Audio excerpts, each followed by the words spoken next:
Hi my dear sweet family. ఈరోజు ఒక మంచి ఇంట్రెస్టింగ్ టాపిక్తో మీ ముందుకు వచ్చాను. ఆ టాపిక్ ఏంటంటే మహాభారతంలో అత్యంత బలశాలి, నిస్వార్థపరుడు, ధైర్యవంతుడు, బుద్ధిశాలి, అత్యంత సంస్కారవంతుడు, వినయశాలి, త్యాగశీలి, ఒక విధంగా చెప్పాలంటే నాకు నచ్చిన ఒక మహాయోధుడు అయినటువంటి భీష్మ పితామహుడు శ్రీకృష్ణ పరమాత్ముని ఇటు రామాయణం అటు మహాభారతం కలిపి 100 ప్రశ్నలకు సమానమైన ఒకే ఒక ప్రశ్న అడుగుతాడు. ఆ ప్రశ్నే ఈరోజు మన టాపిక్. ఇక ఆలస్యం చేయకుండా వివరాల్లోకి వెళ్ళిపోదాం. చూడండి, మహాభారతంలో యుద్ధం మొత్తం ముగిసిన తర్వాత భీష్మ పితామహుడు అంకుశయ్యపై పడి ఉన్నప్పుడు ఇంకా చివరి క్షణంలో, అంటే ఇంకా చనిపోయే ముందు క్షణంలో శ్రీకృష్ణ పరమాత్ముడు భీష్మ పితామహుడి దగ్గరికి వెళ్తాడు. అప్పుడు భీష్మ పితామహుడు, రాకృష్ణ, ఈ అభాగ్యుణ్ణి ఇన్ని రోజులకి దయ కలిగిందా నీకు అని అడుగుతాడు. అప్పుడు శ్రీకృష్ణ పరమాత్ముడు ఏమంటాడంటే, నువ్వు ఎందుకు అభాగ్యుడు అవుతావు పితామహ అని భీష్ముని గురించి ఫస్ట్ ఇందాక మనం పొగిడాం కదా, ఆ పొగడతలన్నీ పొగిడి నువ్వెందుకు అభాగ్యుడు అవుతావు అంటూ అలాగా పొగడతలతో ముంచెత్తుతాడు. నువ్వెందుకు అభాగ్యుడు అవుతావు భీష్మ పితామహ అని. అప్పుడు వినయంగా భీష్ముడు ఇలా అంటాడు, నేను ఎలాంటి వాడునైనా సాక్షాత్తు శ్రీమన్నారాయణుడైన నీపై ఆయుధం పట్టిస్తాను అని శపథం చేయడం, అది నేను అభాగ్యుడినే కదా కృష్ణ అంటాడు. దానికి శ్రీకృష్ణ పరమాత్ముడు ఏమంటాడంటే, నీ విధి అలా నీ చేత చేయించింది, అందులో నీ తప్పు ఏమీ లేదు పితామహ అని ఏదో ఇంకా చనిపోయే మూమెంట్లో ఎందుకు ఆయనకి బాధ పెట్టడం అని ఆయనకి కాస్త సంతృప్తిగా ఉండడం కోసం అలాగా చెప్తాడు. అలాగా చెప్పి లాస్ట్లో శ్రీకృష్ణ పరమాత్ముడు నీకేమైనా చివరి కోరికలు ఉన్నాయా అని అడుగుతాడు. అప్పుడు ఇంకేమి కోరికలు లేవు కృష్ణ, ధర్మజుడు నీ సంరక్షణలో ఉన్నాడు, అంతా మంచే జరుగుతుంది, నాకేమీ దిగులు లేదు. కానీ నాకు ఒక సందిగ్ధం నెలకొని ఉంది కృష్ణ, ఆ సందేహాన్ని నివృత్తి చేయమని ప్రార్థిస్తున్నాను అని 2 చేతులతోటి, అన్ని చేతులన్నీ ఇదే బణాలతో కొట్టేసి ఉండొచ్చు, ప్రార్థిస్తున్నాను కృష్ణ అని అంటాడు. దానికి కృష్ణ పరమాత్ముడు అడగండి పితామహ అని చెప్తాడు. అప్పుడు అడుగుతాడు ఏమని, 100 ప్రశ్నలకు సమానమైన ఒక్క ప్రశ్న.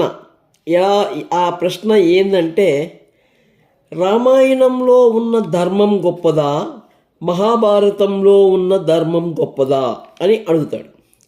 ఇది చూడడానికి వినడానికి ఒకే ఒక ప్రశ్న అయినా ఈ ప్రశ్నలో మహాభారతంలో జరిగిన ఎన్నో సందేహాలు, అది ద్రౌపది వస్త్రాభరణం కావచ్చు, పాండవుల అరణ్యవాసం కావచ్చు, సంధి కావచ్చు, యుద్ధం చేసేటప్పుడు అందరి యోధులు మరణించే విధానం కావచ్చు, ఇలా ఎన్నో సందేహాలు ఈ ప్రశ్నలో ఇమిడి ఉన్నాయి అనే సంగతి కూడా శ్రీకృష్ణ పరమాత్ముడు గ్రహించి మనసులో భీష్ముని యొక్క వినయంతో కూడిన తెలివితేటలను అంటే చూడు, ఆయన అలా నువ్వు ఇలా అధర్మముతో జరిగింది అని డైరెక్ట్గా అడగలేక ఎంత తెలివిగా ఇలా అడిగాడు అని ఆ తెలివితేటల్ని మనసులోనే అభినందించుకుంటూ ఇలా చెప్తాడు. అంతే తెలివిగా శ్రీకృష్ణ పరమాత్ముడు కూడా దానికి సమాధానము ఇలా చెప్తాడు. చూడు పితామహ, రామాయణంలో అధర్మము ధర్మ మార్గంలో నడిచింది, మహాభారతంలో ధర్మము అధర్మ మార్గంలో నడిచింది. ఏది ఏ మార్గంలో నడిచినా చివరికి ధర్మమే గెలిచింది అని చెప్తాడు. ఆ సమాధానానికి సంతృప్తి చెందని భీష్మ పితామహుడు గమనించి ఆ సమాధానానికి ఆయన సంతృప్తి చెందడు. ఆ విషయాన్ని కూడా గమనిస్తాడు శ్రీకృష్ణుడు. గమనించి లోపలే నవ్వుకుంటూ ఇలా చెప్తాడు, చూడండి పితామహ, రామాయణంలో ప్రతిదీ అధర్మము ధర్మ మార్గంలోనే నడిచింది. అది ఎలాగంటే చూడండి అని ఒక ఫస్ట్ ఎగ్జాంపుల్ చెప్తాడు. ఏంటి ఆ ఫస్ట్ ఎగ్జాంపుల్ అంటే, రామాయణంలో కైకేయి రామునిని వనవాసంకు పంపడం అనేది అధర్మం. కానీ ఆమెకి ఇచ్చిన వరం కారణంగా ధర్మ మార్గంలోనే తన భర్తనే అడిగింది. చూడండి, దశరథుడు ఏమి చేయలేని నిస్సహాయ స్థితిని గమనించి తన తండ్రి మాట తప్పాడు అనే నింద రాకూడదు అనే ధర్మానికి కట్టుబడి ఆ ధర్మాన్ని నిలబెట్టడం కోసం వనవాసం వెళ్తాడు. యాక్చువల్గా కరెక్ట్గా చెప్పాలంటే ఆ సందర్భంలో దశరథ మహారాజు రాముడికి వనవాసం చేయమని కూడా ఆదేశాలు కూడా ఇవ్వడు. ఆమె ఆ కోరిక కోరుతుంది, సరే అని అనలేక మింగలేక అట్టే డీలా పడిపోతాడు. యాక్చువల్గా జరిగిన ఫ్యాక్ట్. అప్పుడు శ్రీరామచంద్రుడు ఏమైంది అని చెప్పేసి అక్కడికి వెళ్తాడు. వెళితే ఈ విధంగా నాకు వరం ఇచ్చినారు, ఆ వరం ప్రకారం కోరినాను, ఈయన ఇలా పడిపోయినాడు అంటారు. అంటే నా తండ్రి నాకు చెప్పడానికి కూడా సంకోచిస్తున్నాడు. నా తండ్రి ఇక్కడ నేను కానీ వెళ్ళకపోతే నా తండ్రి మాట తప్పిన వాడవుతాడు. సో నా తండ్రి మాట తప్పిన వాడు కాడు అని ధర్మానికి కట్టుబడి, మరి తండ్రి చెప్పలా, తండ్రికి ఇతను వెళ్ళడం బాధ అయినా కానీ తండ్రిని బాధ పెట్టినా సరే ధర్మం కోసం అధర్మంగా తండ్రిని బాధ పెట్టినా పర్వాలేదు అనే టైప్లో వెళ్ళిపోతాడు. చూడండి, ఇది మొదటి ఎగ్జాంపుల్. రెండో ఎగ్జాంపుల్ ఏంటంటే, తమ్ముడిని కొట్టి తమ్ముడి భార్యను కూడా తన ఆధీనంలో అధర్మంగా ఉంచుకుంటున్న వాలిని సంహరించడానికి అధర్మంగా వెనక వైపు నుంచి బాణం వేస్తాడు. మరి ఇక్కడ ధర్మం ఏంటి అనేది చూద్దాం. చూడు, వాలి అనేవాడు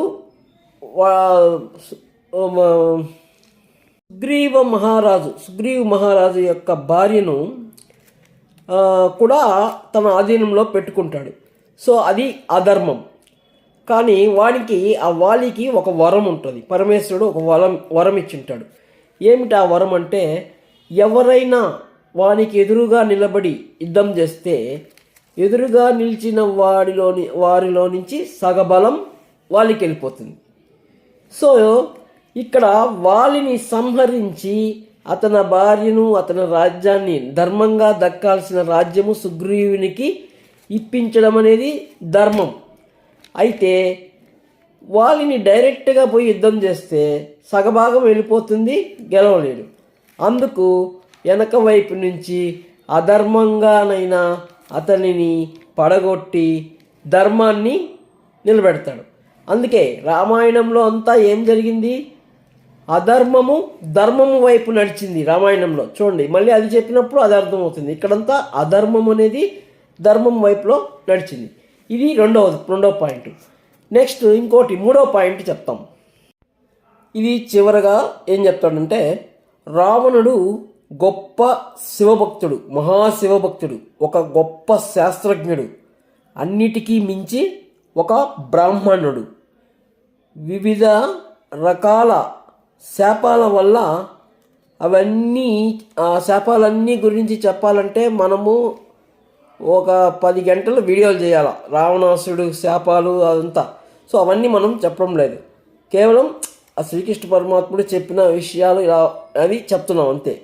జస్ట్ రావణాసురుడు ఒక బ్రాహ్మణుడు, ఒక గొప్ప శివభక్తుడు. అయితే తన చెల్లెలకు జరిగిన అవమానము కోసం ఒక పరస్త్రీని చెరపడతాడు. ఇది అధర్మం. ఓకే, వాడు ఎంత ధర్మాత్ముడైనా, అంటే గొప్ప మహాశివభక్తుడు, ఓ వేదాంగ పండితుడు, ఇన్ని తెలిసిన వాడు ధర్మం కూడా తెలియకుండా ఉండదు కదా, ధర్మాత్ముడే కదా. అయినా కానీ కేవలం తన చెల్లెల యొక్క అవమానం కోసము, లేదు అతనికి ఏదో కొన్ని శాపాలు ఉంటాయి, అవి కూడా అనుకోండి, ఏదేదైనప్పటికీ ఆ పరస్త్రీని చెరపట్టడం అనేది ఒక అధర్మం. అంటే ఇక్కడ ధర్మము అనేది అధర్మ మార్గంలో నడిచింది. ఇంకా ఇదే రాముడి విషయంలోకి చూద్దాం. శ్రీరామచంద్రమూర్తి విషయంలోకి వస్తే, తన భార్యను చెరపట్టిన వాణిని సంహరించి భార్యను రక్షించుకోవడం అనేది ధర్మం. కానీ ఏ కారణం చేతనైనా ఒక బ్రాహ్మణుణ్ణి హత్య చేయడం అనేది అధర్మం. ఇక్కడ రాముడు ధర్మ మార్గంలో వెళ్ళి అధర్మం చేశాడు. అందుకు అంటే ఇక్కడ రాముల వారు రావణాసురుడిని అంతమొందించి, అంటే బ్రహ్మహత్య చేయడం అనేది అధర్మం. అంటే అధర్మం చేసి భార్యను రక్షించుకోవడం అంటే ధర్మం. సో అధర్మం చేసి ధర్మం చేశాడు. అందుకే అన్నారు, రామాయణం అంతా కూడా ధర్మం అనేది అధర్మ మార్గంలో నడిచింది అని అన్నాడు. అయితే అసలు రావణాసురుడిని హత్య చేయడం అనేది చాలా అధర్మం, చాలా పాపం. అందుకే రాముల వారు రావణాసురుని బ్రహ్మహత్య చేసిన పాపం ఊరికే పోదని ఆ తర్వాత చాలా పరిహారాలు కూడా చేసుకున్నాడు. అదంతా వేరే విషయం అనుకోండి. అయినప్పటికీ, ఏం జరిగినప్పటికీ ఫైనల్ రిజల్ట్స్ ఏమొచ్చాయి రామాయణంలో? ఇక్కడ చివర ఏం జరిగిందంటే ధర్మమే గెలిచింది. అంటే ధర్మము అధర్మం వైపు నడిచినా చివరికి ఏం గెలిచింది? ధర్మమే గెలిచింది. ఇక మహాభారతంలోకి వస్తే ఏం చెప్పాడంటే శ్రీకృష్ణ పరమాత్ములు ఆ మహాభారతం గురించి చెప్తూ, అంటే భీష్మ పితామహులతో కదా చెప్తున్నారు ఇదంతా రామాయణంలో ఇట్లా జరిగిందని. ఇప్పుడు ఈయనతో చెప్తూ ఏమన్నాడంటే, మొదట నీవు నీ పినతల్లికి ఇచ్చిన మాట ప్రకారము ఆజన్మ బ్రహ్మచారుడిగా ఉండడమే కాకుండా నీ సోదర ధర్మానికి కట్టుబడి మంచి చెడు విచక్షణ లేకుండా అంబాలికలను రాక్షసంగా ఎత్తుకొచ్చావు. అంటే నీలో ఉన్న సోదర ధర్మం నీ చేత అధర్మం అయిన పని చేయించింది. అదేవిధంగా మిత్రధర్మానికి కట్టుబడిన కర్ణుడు ఏ ధర్మానికి కట్టుబడ్డాడు? మిత్రధర్మం అంటే స్నేహధర్మానికి కట్టుబడి అధర్మమైన దుర్యోధనుడి వైపు నిలబడ్డాడు. ద్రోణుడు ఏ ధర్మాన్ని పాటించాడు? పుత్రధర్మానికి కట్టుబడి ఆ అధర్మవంతుడైన దుర్యోధనుడికి సహకరించాడు. చివరిలో మళ్ళీ రాజధర్మానికి కట్టుబడి నువ్వు, అంటే భీష్మ పితామహుడు, నువ్వు కూడా మీరందరూ కలిసి సుయోధనుడికి తెలియకుండానే దుర్యోధనుడు చేసే ప్రతి ఒక్క దుర్మార్గమైన పనులలో పాలు పంచుకున్నారు. అంటే పరోక్షంగా సహకరించారు. మీరున్నారు, మీ యొక్క అండదండలు చూసుకునే వాడు కన్ను మిన్ను కానకుండా పాటుపడ్డాడు. అందులో భాగంగానే వివస్త్ర అని కూడా చూడకుండా నిండు సభలో తినపుర ఇల్లాలిని అంతలా అవమానించాడు. ఆ సందర్భంలో కూడా మీరు, అంటే భీష్మ పితామహుడు వచ్చి రాజధర్మం చూసి, రాజధర్మం అంటే ఈయన రాజ్యానికి ఒక సైన్యాధ్యక్షుడు, అంటే సంరక్షకుడు. సో అక్కడ రాజధర్మానికి అనుసరించి దుర్యోధనుడు అంత దుర్మార్గమైన పని చేస్తున్నా కూడా ఏమి నోటి నుంచి మాట రాలేదన్నమాట, సైలెంట్గా ఉన్నాడు. ఎందుకంటే అక్కడ సుయోధనుడు రారాజు, అప్పటికే అయిపోయినాడు ఆయన రాజు. పాండవులని వనవాసానికి పంపించేసి ఆయన రారాజు అయిపోయాడు. భీష్ముడు అక్కడ ఏమని ప్రతిజ్ఞ చేశాడు? చివరి వరకు కురువంశానికి సంరక్షకుడుగానే ఉంటాను, ఆ జన్మ బ్రహ్మచారుడిగా ఉంటాను అని ప్రతిజ్ఞ చేశాడు కదా. మరి ఇక్కడ కురువంశానికి రాజ్యానికి రాజు ఎవరు? దుర్యోధనుడు. మరి దుర్యోధనుడిని ధిక్కరించడం రాజధిక్కరణ అవుతుంది కదా.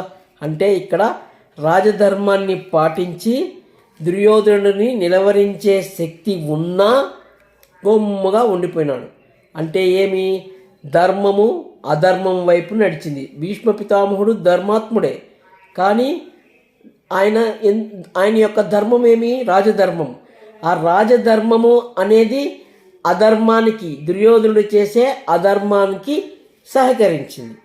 అదేవిధంగా కర్ణుడైనా సరే ఆపగలుగుతాడు ఆ సమయంలో, కానీ కర్ణుడు ఎందుకు గొమ్ముకున్నాడు? మిత్రధర్మం. అంటే దుర్యోధనుడు కర్ణుడికి ఒక చిన్న రాజ్యం ఇవ్వడం, అందరూ అవమానాల నుంచి తప్పించాడు కాబట్టి ఆ స్నేహధర్మం కోసం కర్ణుడు నోరు మెదపలేదు. ఇకపోతే ద్రోణాచార్యుడు పుత్రుడు ఎవరు? అశ్వత్థామ ఎప్పుడు దుర్యోధనుడికి మంచి స్నేహ సంబంధాలు ఉన్నాయి. అశ్వత్థామ ఎప్పుడు సుయోధనుడి వైపే ఉంటాడు. అందుకోసమని ఇక్కడ పుత్రధర్మం, పుత్రుడు అటువైపు ఉంటాడు కాబట్టి పుత్రుడిని చూసి పుత్రుడు మేలు కోరి దుర్యోధనుడు చేసే అరాచకాలకి బదులు చెప్పలేదు. ఇప్పుడు ద్రోణుడు వైరం పెంచుకుంటే ఆటోమేటిక్గా ద్రోణుడు పుత్రుడితో కూడా వైరం పెట్టుకోవాల్సి వస్తుంది కదా. అందుకని పుత్రధర్మం పాటించి ద్రోణుడు కూడా ఊరుకొనున్నాడు. వీళ్ళందరి అండదండలు చూసుకొని నిండు రాజ్యసభలో ఒక కురువంశములోని ఇల్లాలిని, అంటే కురువంశం కాదు, కురువంశపు ఇల్లాలని కాదు, హస్తినాపురపు రాజకుమారి. హస్తినాపురం అనేది కురువంశము పాండవంశము వీళ్ళిద్దరు అన్నదమ్ములు. సో హస్తినాపురపు రాజకుమారిని అయినటువంటి ద్రౌపదిని అవమానించారు. అందరూ క్షమించండి, ఇది బై మిస్టేక్ జరిగింది, చెప్పడంలో పొరపాటు. హస్తినాపురంకు సంబంధించిన రాకుమారిని ఎవరు? వీరందరి యొక్క అండదండలు చూసుకొని అవమానించాడు. ఎవరు? దుర్యోధనుడు. సో ఇన్ని దుర్మార్గాలు చేసి లాస్ట్లో ఏం చేశాడు? పతనమైపోయాడు. అంటే తగిన మూల్యం చెల్లించుకొని పతనమైపోయాడు. సో ఇదంతా చెప్పి లాస్ట్లో ఇలా చెప్తాడు, ఇక నేనంటావా అని చెప్పి తన గురించి చెప్తున్నాడు. ఏమని? శ్రీకృష్ణ పరమాత్ముడు భీష్ముడికి చెప్తున్నాడు, ఇక నేనంటావా, నేను ఎప్పుడూ ధర్మం వైపే నిలబడుతాను. నా కర్తవ్యం ఎప్పుడూ అధర్మాన్ని అంతమొందించి ధర్మస్థాపన చేసే దిశలోనే నడుస్తుంది. అంటే శ్రీకృష్ణ పరమాత్ముడు చెప్తున్నాడు, నేను ఎప్పుడూ ధర్మం వైపే నడుస్తాను, నా యొక్క కర్తవ్యము ఎప్పుడూ ధర్మస్థాపన చేసే దిశలోనే నడుస్తుంది. అందుకే చేయవలసినదంతా చేశాను, ధర్మాన్ని నిలబెట్టాను. నీలాంటి యోధుడు రాజధర్మానికి కట్టుబడి, సోదర ధర్మానికి కట్టుబడి, అలాగే ద్రోణుడు లాంటి యోధుడు పుత్రధర్మానికి కట్టుబడి, కర్ణుడు లాంటి యోధుడు స్నేహధర్మానికి కట్టుబడి, ఇవన్నీ అధర్మం వైపు నడిచినాయి. నా కర్తవ్యం, నేను చేయవలసిన నా కర్తవ్యం ధర్మం ముందు, అంటే నా కర్తవ్య ధర్మం ముందు. ఇక్కడ కర్తవ్యం వేరు, ధర్మం వేరు కాదు. నా కర్తవ్య ధర్మం అంటే ప్రతిదానికి ఒక ధర్మం ఉంటుంది కదా. శ్రీకృష్ణ పరమాత్ముడికి ఉన్నటువంటి కర్తవ్యం ధర్మం అనే దాని ముందు మీ యొక్క అధర్మాలు ఏవి నిలబడలేకపోయినాయి. అంటే ఇండైరెక్ట్గా చెప్తున్నాడు, నా యొక్క కర్తవ్యం ముందు మీ అందరూ ఎంత పెద్ద మహాయోధులైనా మీరు అధర్మం వైపు నిలబడ్డారు కాబట్టి ధర్మస్థాపన అనే నా కర్తవ్యం ముందు అధర్మం వైపు నిలబడిన మీరింతటి మహాయోధులైనా సరే నిలవలేకపోయారు అని చెప్తూ, అందుకే ఇక్కడ అంటే మహాభారతంలో ధర్మము అధర్మము వైపు నడిచింది. అక్కడ రామాయణంలో అధర్మము ధర్మం వైపు నడిచింది. అయినా కానీ చివరిలో ధర్మము మాత్రమే గెలిచింది. ఎప్పటికీ ధర్మమే గెలవాలి, గెలుస్తుంది అని చెప్పగా భీష్ముడి మనసు తేలికపడి సంతోషంగా తుది ప్రాణాలు వదిలేశాడు. సో ఫైనల్గా ఇక్కడ నేను చెప్పేది ఏంటంటే, అప్పుడు ఇప్పుడు ఎప్పుడు కర్త కర్మ క్రియ అంటే ఏ పనైనా చేసేవాడు, చేయించినవాడు, చేస్తూ ఉన్నవాడు అన్నీ ఆ పరమాత్ముడే.